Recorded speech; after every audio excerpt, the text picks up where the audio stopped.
Good morning, everybody. Thank you for coming out. It's great to be here with you in the state capitol. This is a big day for Montana. I'm pleased to be joined by Misty and Giles, Director of the Department of Administration, and my Chief Operating Officer for the state of Montana, and this broadband program. Too many of our communities, particularly in rural Montana, lack access to reliable broadband. The fact of the matter is, Montana lags other states in access to broadband. According to the Federal Communications Commissions, about 1 in 3 Montanans do not have access to broadband, which is 3 times the national average. The digital divide is even greater in Montana's rural communities, where 3 in 5 Montanans do not have access to broadband. This isn't news to anybody in this room or to your listeners. The digital divide in Montana has been an issue for decades, and it's only grown more prevalent. For too long, the lack of broadband access has stood in the way of Montana reaching its full and outstanding potential. Broadband enables rural health care via telemedicine, access to education for students, and jobs for teleworkers. That's why increasing access to broadband has been one of my top priorities since taking office. As I often say, hope is not a strategy, and that's why when we saw a historic opportunity to accomplish these goals, we seized it. Today, we deliver on our promise with the largest ever investment to close the digital divide here in Montana. Over $309 million to fund 61 broadband expansion projects across the state. In total, these projects will provide service to nearly 62,000 homes, businesses, and farms and ranches in Montana, particularly in rural Montana. Of the 62,000 homes and businesses served, over 38,000 are in currently unserved communities. 22,000 are in underserved communities, and 1,300 are in frontier communities. All told, Montana will see over 3,000 miles of fiber put in the ground. These are big projects that will help Montana now and for decades to come. Building and maintaining a reliable infrastructure is a bedrock of a growing and thriving economy. That's why we're making responsible long-term investments to build and rebuild our infrastructure. Deploying broadband in our rural areas is foundational to our new and evolving economy, which grew last year at a rate not seen in Montana for 40 years. Greater access to broadband will increase opportunities for Montanans across the state, whether in ag, high-tech, healthcare, education, and other industries. With today's investment, Montanans across the state will have greater access to opportunities for employment, healthcare, and education, as I've mentioned.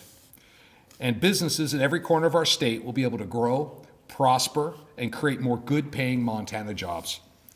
I'm proud of what we've accomplished and what it means for Montana. Thanks to these projects, our communities will be connected to reliable broadband and better opportunities long into the future. Today wouldn't have been possible without a big team of people working very hard over a long period of time. I want to particularly thank Director Giles and her entire team for your steady leadership, to Senator Ellsworth and the entire Communications Advisory Commission, thank you for your hard work, and to the hardworking men and women who will be out in the field burying the fiber. Thank you for building a better and brighter future for all of Montana. Together, we're making Montana an even better place to live, work, and raise a family and achieve the American dream. So without further ado, we're going to sign the agreement and then we'll open up for some questions.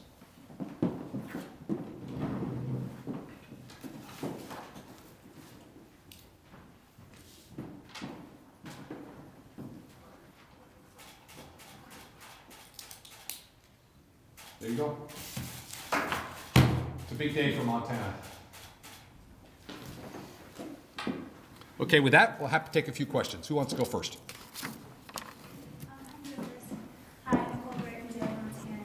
Thank you for taking the time to speak with us today.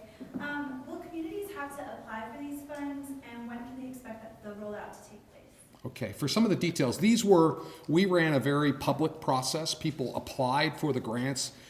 In our decision today, based on the recommendation of the commission, we have picked 62 specific projects. So there is some paperwork they got to fill out, but we'll be getting the money out here early in the next year.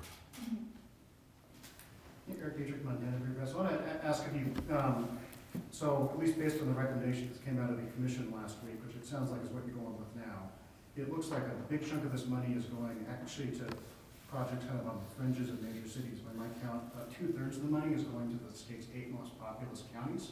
And so with that in mind, I wanted to ask, do you feel like you've done enough to get this money out to the truly rural portions of the state?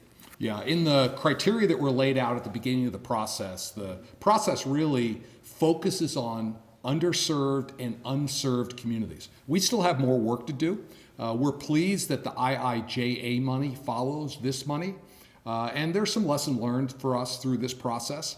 And again, the vast majority of this money is going to unserved communities across the state. So it's really a historic day to get Montana connected to the internet.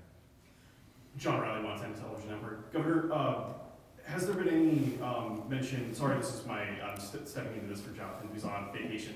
Has there been any mention of, for those who are receiving the funding, whether the communities or the businesses, for a timeline when they have to get those projects completed by once they receive funding? Misty, can you address that?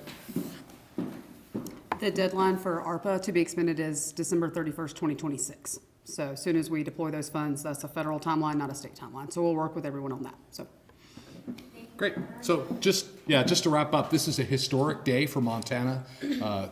62,000 Montanans, 62 projects. It's really, we're excited and thrilled that we can get this money out to improve the broadband. Thank you very much.